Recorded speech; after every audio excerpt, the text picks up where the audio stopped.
In 9 years, your Social Security check gets cut by 23%. Not maybe. Not if Congress doesn't act. It's already baked into the math. And if you're 58 right now, watching this in 2026, you're about to hit retirement age right as the system runs out of money. Now, you've probably heard rumors about Social Security going broke, and maybe you thought they'll fix it. They always do. But here's what nobody's showing you. The actual math. Congressional Budget Office numbers. The trust fund depletion date, and why this time there's no easy way out.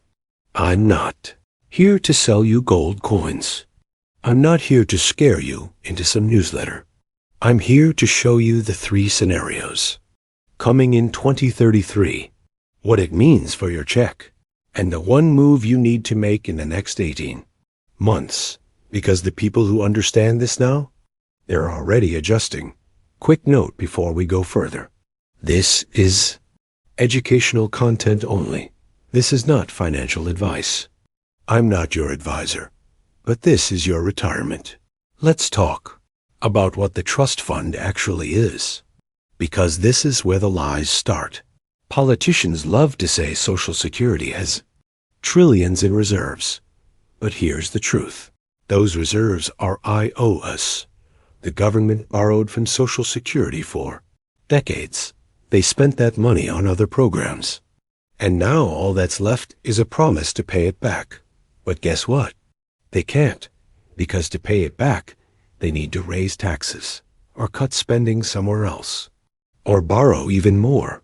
And every year since 2021, Social Security has been spending more than it takes in, which means those IOUs are getting cashed in. And in 2033, according to the official Trustees report, the trust fund hits 0. Now here's the thing most politicians won't tell you, and this is where it gets personal. When they say Social Security isn't going bankrupt, they're technically right. But what they're not saying is that your benefits get cut automatically, by law, no vote needed. The day the trust fund hits 0, the checks get smaller.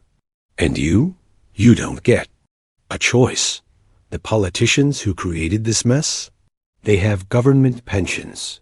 They don't rely on Social Security, but you do. And that's exactly why they're not in a hurry to fix it.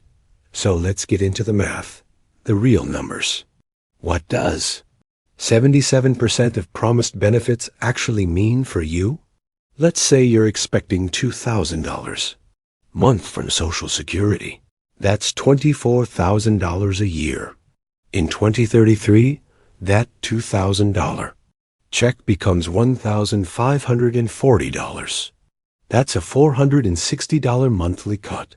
$5,520 a year gone.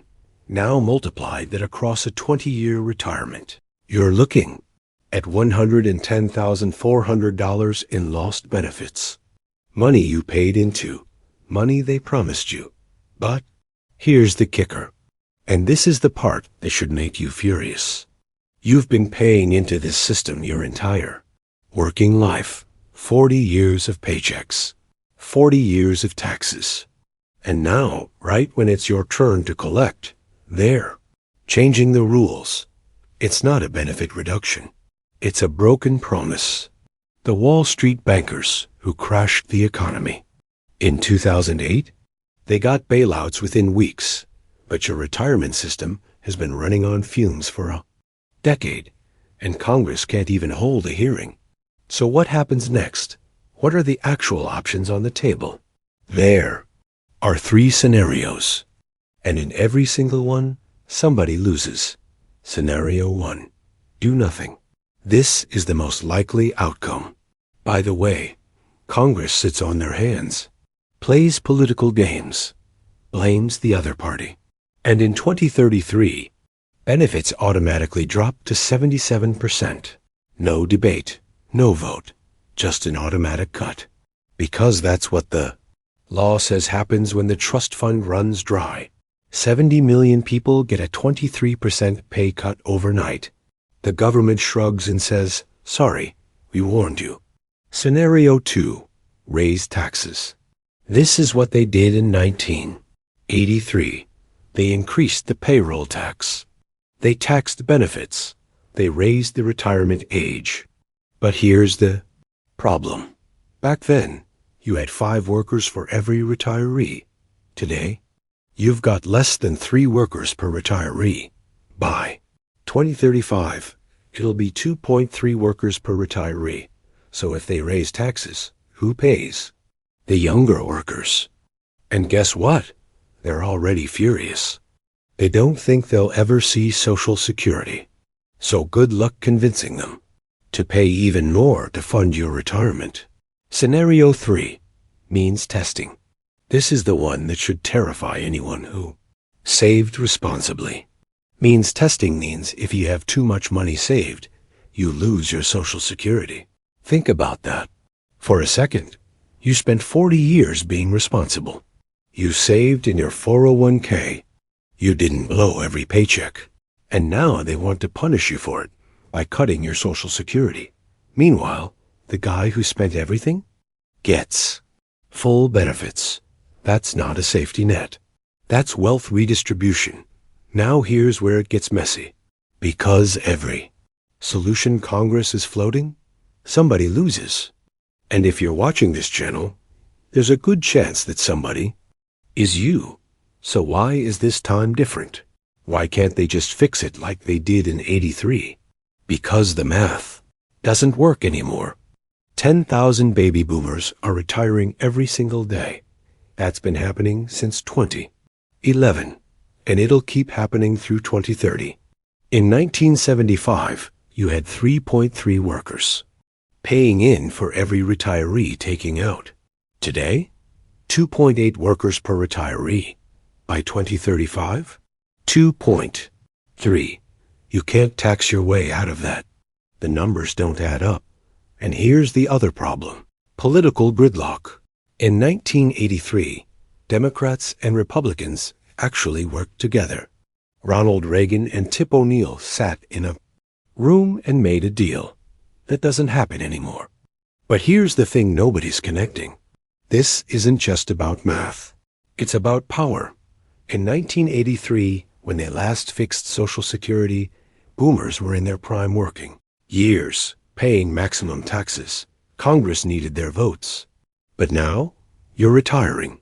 You're not funding the system anymore. And the younger workers who are funding it, they don't think they'll ever see a dime.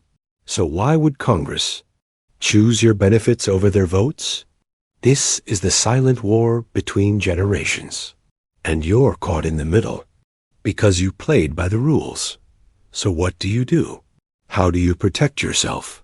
Because that's the only question that matters now. You have an 18-month window, maybe less. Once we hit 2027, 2028, the politics get ugly. Elections happen. Campaigns start.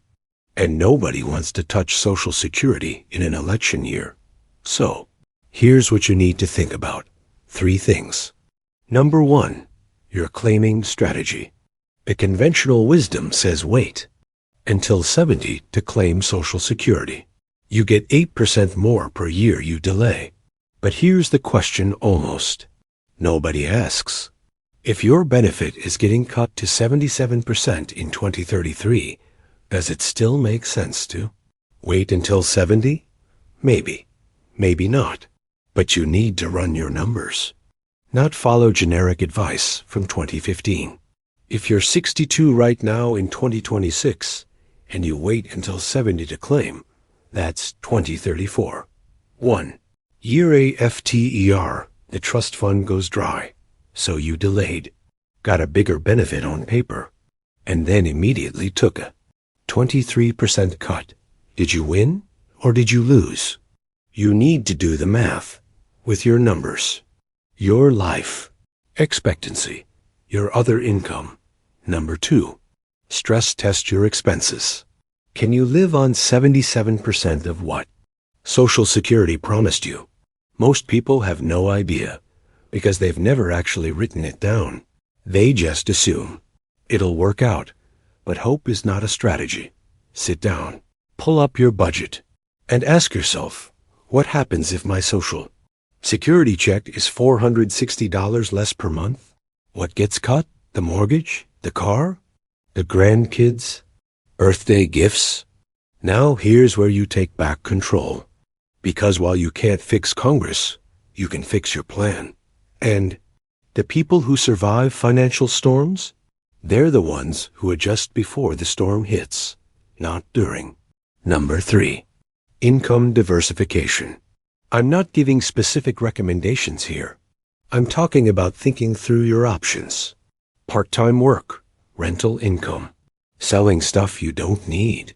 Because if Social Security drops by $5,520 a year, you need to replace that somewhere. And the earlier you start thinking about it, the more options you have. Waiting until 2033 to figure this out? That's panic mode. Figuring it out now, in 2026, when you still have 7 years? That's control. Look, I know this is heavy. I know it's not what you want to hear. You worked your whole life. You paid your taxes. You played by the rules. And now the system is failing you. But here's the final truth. And this is the one that matters most. Nobody's coming to save you. Not Congress. Not Wall Street. Not some magic policy fix in 2032. The only person who can protect your retirement is you. And you have to start now. So here's what I want you to do. Right now, before you click away, ask yourself, can I live on 77% of what Social Security promised me? If the answer is no, you have work to do. If the answer is yes, you're ahead of 90% of people watching this. This channel exists because the system doesn't want you asking these questions. They want you passive, trusting, waiting, but you're here, which means you're not that person. So hit that like button if this video made you think differently. Comment below with your claiming age strategy. Are you going early, waiting, or somewhere in between? And subscribe, because next week, I'm breaking down Medicare's 2031 insolvency date. Same math, different program. Same lack of honesty. You've paid into the system your whole life. Now it's time to make sure you get what you're owed, or at least what's left of it.